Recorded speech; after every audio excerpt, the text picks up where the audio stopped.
আমাদের যে কোশ্চেনটা হচ্ছে বিদ্যুৎকে সাধারণ মানুষের কাজে লাগানোর জন্য কোন বৈজ্ঞানিকের অবদান সবচেয়ে বেশি। তো দেখেন, বিদ্যুৎ আমাদের অনেক ইম্পর্টেন্ট একটা জিনিস, যেটা আমাদের প্রত্যেক জীবনে আমরা ব্যবহার করি। এই বিদ্যুৎ যদি আবিষ্কার না হতো, এই যে আজকে আপনারা অনলাইন ইডিটোরিয়ানে যে অনলাইন ক্লাস করতেছেন, এইটা আসলে সম্ভব হতো না। হ্যাঁ, এটা সম্ভব হতো না। তা আমি মনে করি যে এই বিদ্যুতের অবদানের কারণে আমাদের যে আধুনিক যে বিশ্ব, এইটা তৈরি সম্ভব হয়েছে মূলত এই বিদ্যুৎ আবিষ্কারের কারণে। এবং বিদ্যুৎ আবিষ্কার করে শুধু না, এর প্র্যাকটিক্যাল ব্যবহারটা বিভিন্ন বিজ্ঞানী এর প্র্যাকটিক্যাল ইউজ করেছেন। তার মধ্যে এখানে বেশ কয়েকজন বিজ্ঞানীর নাম দেখতেছেন। এই প্রশ্নের সঠিক উত্তর হচ্ছে, বিদ্যুৎকে সাধারণ মানুষের জন্য কাজে লাগানোর জন্য কোন বৈজ্ঞানিক বেশি অবদান রেখেছেন, তিনি হচ্ছেন বিজ্ঞানী টমাস আলভা এডিসন। দেখি এই কোশ্চিনটার কে কে কমেন্ট করেছেন, আমি একটু দেখতে চাচ্ছি।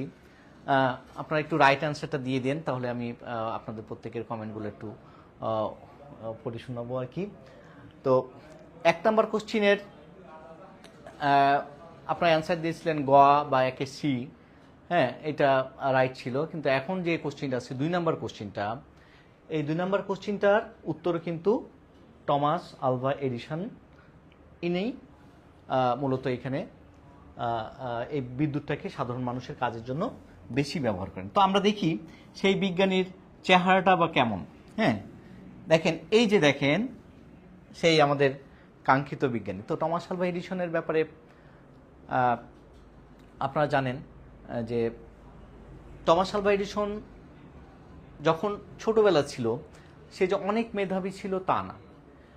তার জীবনের একটা গুরুত্বপূর্ণ ফিলোসফি ছিল এবং গুরুত্বপূর্ণ উক্তি আর কি। সেটা কি, যে মেধা বা ইন্টেলিজেন্স হচ্ছে 1%, আর বাকি 99% পরিশ্রম।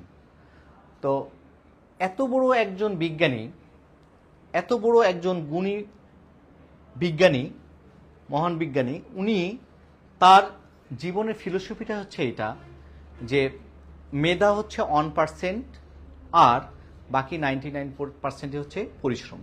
এবং আপনারা জানেন যে বিদ্যুৎকে সাধারণ মানুষদের জন্য যে কাজে লাগানো হয়েছিল মূলত বৈদ্যুতিক বাল্ব আবিষ্কারের মাধ্যমে। এই বৈদ্যুতিক বাল্ব আবিষ্কার করার কারণেই কিন্তু আমরা অনেক বেশি পরিমাণ এই বিদ্যুতের ইউজ করতে পারি। তো দেখেন, টমাস আলভা এডিসনের বিদ্যুতের প্রেক্ষাপটটা আমি একটু বলি, যে বিদ্যুৎ আবিষ্কার যে কিভাবে হয়েছিল।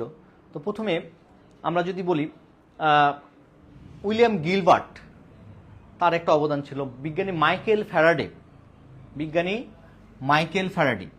এই বিজ্ঞানী মাইকেল ফ্যারাডের একটা বড় অবদান ছিল এই আপনার হচ্ছে বিদ্যুৎকে ব্যবহার করার জন্য, উৎপাদনের যে থিমটা দিয়েছিলেন মূলত বিজ্ঞানী মাইকেল ফ্যারাডে।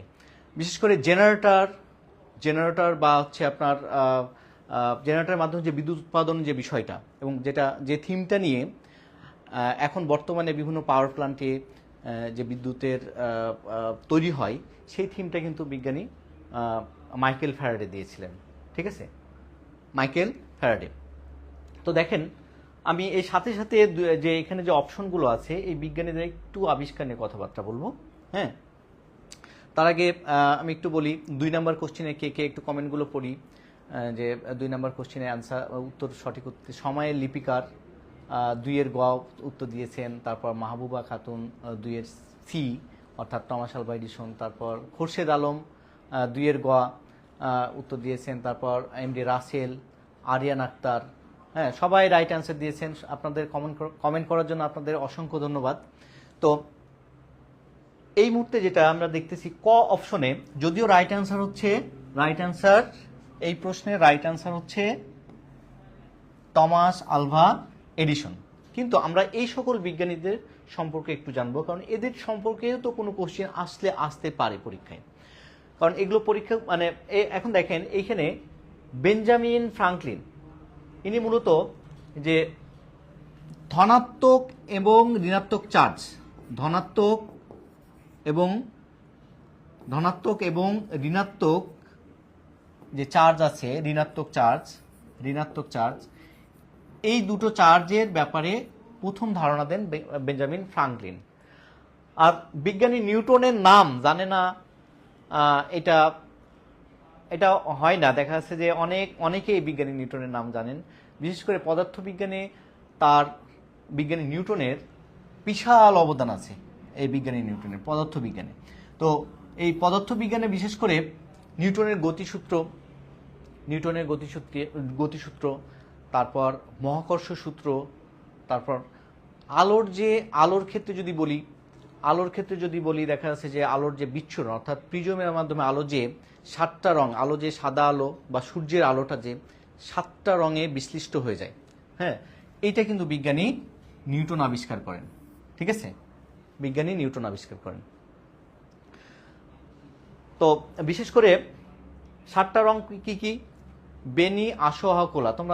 আপনারা সবাই অনেকে জানেন যে বেগুনি, নীল, তারপর হচ্ছে আসমানি, হলুদ, বেনি, আসোহ, কোলা। এই ছন্দটা অনেকে জানেন।